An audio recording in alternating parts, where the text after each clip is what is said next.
Monsieur le ministre de l'Intérieur et de la Sécurité publique, Monsieur le ministre, directeur de cabinet du Président de la République, Monsieur le ministre conseiller en charge du pôle juridique de la Présidence de la République, Monsieur le Président du Haut Conseil du dialogue social, Mesdames et Messieurs les représentants des institutions de la République, Mesdames et Messieurs les représentants des partis politiques, des organisations de la société civile, des autorités religieuses et coutumières, de la jeunesse, des femmes, des syndicats, du secteur privé, des acteurs culturels, des médias.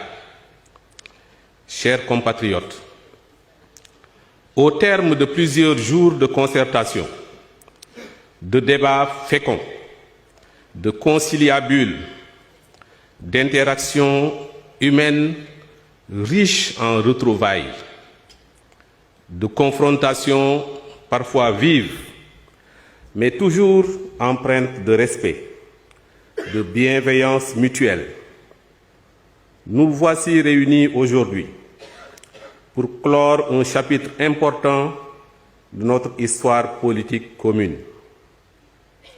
Le dialogue national sur le système politique du Sénégal touche à sa fin. Mais ce n'est en réalité que le début d'un nouvel élan pour la refondation de notre démocratie. En ce jour mémorable que retiendra l'histoire comme un tournant de notre démocratie après les dates phares souvent retenues par le narratif sur l'exceptionnalité de notre pays, nous refermons les pages d'un dialogue qui aura su faire vibrer pendant plusieurs semaines le cœur vivant de la nation sénégalaise. Ce que nous avons accompli ensemble dépasse les postures partisanes, les clivages et les ambitions individuelles. Nous avons écrit à l'encre de la fraternité et du sens du dépassement une des plus belles pages de notre destin collectif dans notre roman national. Depuis l'annonce de ce dialogue par le président de la République, son Excellence Bassirou Diomaye Faye, des voix venues de tous les horizons se sont élevées dans un élan rare pour se retrouver entre Sénégalais, avec en bandoulière le même but et la même foi pour ce pays béni qu'est le Sénégal. Au-delà des acteurs politiques, le murmure des artistes, le tumulte des interpellations des entrepreneurs et marchands ambulants, la sagesse des anciens et la ferveur de la jeunesse ont résonné sous les toits du Centre international de conférence Abdou Diouf, où chacun a pu parler avec dignité, écouter avec grandeur, proposer avec courage. Ce dialogue n'a pas été un simple exercice de forme. Il a été un espace de parole libre, un lieu de vérité, un moment de lucidité collective. Des compromis ont été trouvés, des désaccords assumés, mais surtout un socle de consensus a émergé. Ce socle, nous allons maintenant le transmettre au président de la République, dont l'engagement de lui donner corps a été rappelé lors de son discours solennel d'ouverture du dialogue. Il appartient également à l'ensemble des institutions de la République, mais aussi à vous, citoyennes et citoyens, de vous en approprier pour bâtir un Sénégal plus juste, plus inclusif et plus démocratique. À ceux qui n'ont pas encore pris part à ce processus, les portes restent ouvertes. Car le dialogue national n'est pas une fin en soi, mais un horizon permanent de construction collective. Nous avons été plus de 700 à avoir participé à ce dialogue en présentiel.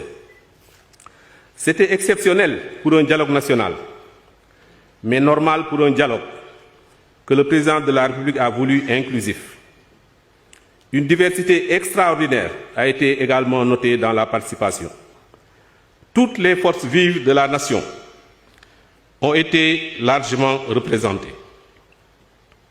Au total, nous avons obtenu 100% de consensus dans la commission 3, 94% de consensus dans la commission 2 et 26% égalés. En grande majorité des jeunes ont exprimé leur opinion sur les différents points du dialogue.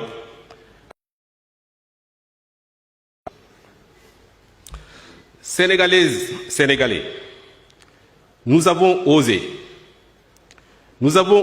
interroger notre propre système politique, déconstruire les routines du jeu politique, revisiter les piliers de notre démocratie, sans crainte ni complaisance.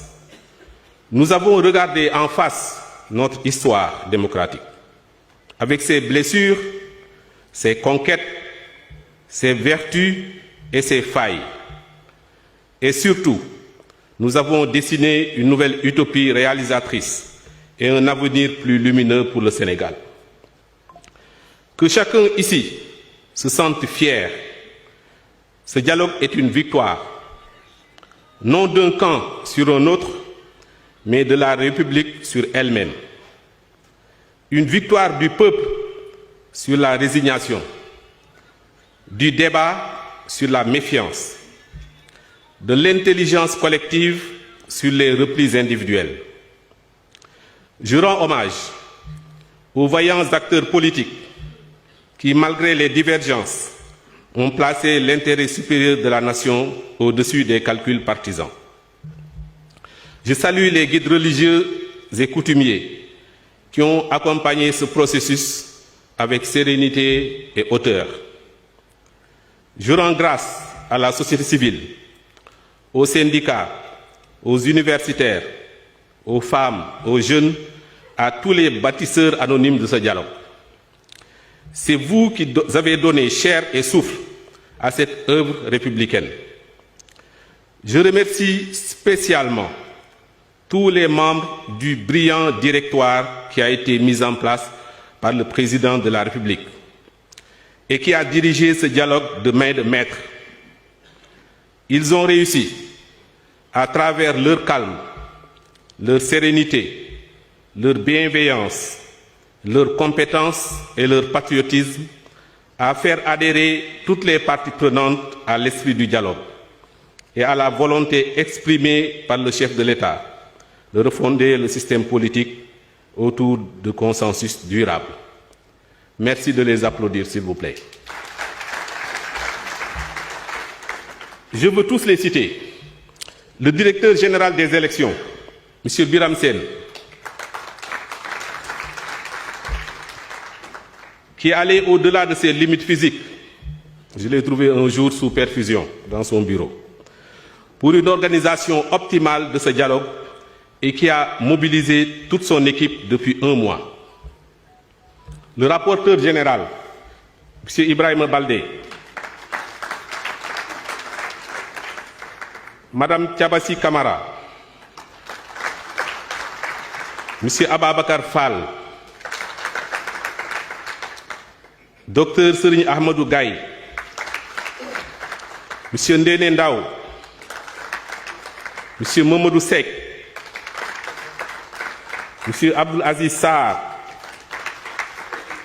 M. Yaya Niang, M. Aliou Diallo, la star M. Ahmed Ndiaye, M. Moussa Mbaye, M. Ibrahim Noureddin Diagne, M. Pape Biram Sen. Je remercie de nouveau le président de la République qui, au-delà de la confiance, nous a accompagnés tous les jours en étant très attentionné à notre égard et en mobilisant tout son cabinet et tout son gouvernement pour le confort des participants, la flexibilité et l'ouverture des champs couverts et pour la réussite de ce grand discours national sur le système politique. J'aimerais également vous demander d'applaudir tous les observateurs des partis politiques qui ont participé au directoire. Ils ont été assidus, ils ont été bienveillants et nous avons beaucoup apprécié leur compagnie. Mes chers compatriotes, ce que nous avons semé ici aujourd'hui, l'histoire en portera les fruits demain. Un système politique plus juste, plus représentatif, plus éthique. Une démocratie qui ne soit plus une simple mécanique électorale, mais une respiration continue entre le peuple et ses institutions. Le Sénégal ne sera plus tout à fait le même après ce 4 juin. Ce dialogue a été une thérapie contre les rancœurs, les crispations et les violences qui, nous l'espérons, laisseront désormais la place à l'apaisement durable, le djubo et le diamant qui rassurent l'investisseur et l'entrepreneur. Il portera en son cœur la trace indélébile d'un peuple qui a su, une fois encore, prouver sa maturité, sa grandeur, sa capacité à se réinventer. Ce matin, je vous dis, veillons ensemble. Veillons sur cet esprit du dialogue, ce feu sacré de la parole partagée, ce souffle d'unité qui, quand il embrase la nation, la rend invincible. Que Dieu bénisse le Sénégal, terre d'harmonie, de courage et de renouveau. Que vive le dialogue, que vive la République, que vive notre démocratie, debout, fière et fraternelle. Je vous remercie de votre attention.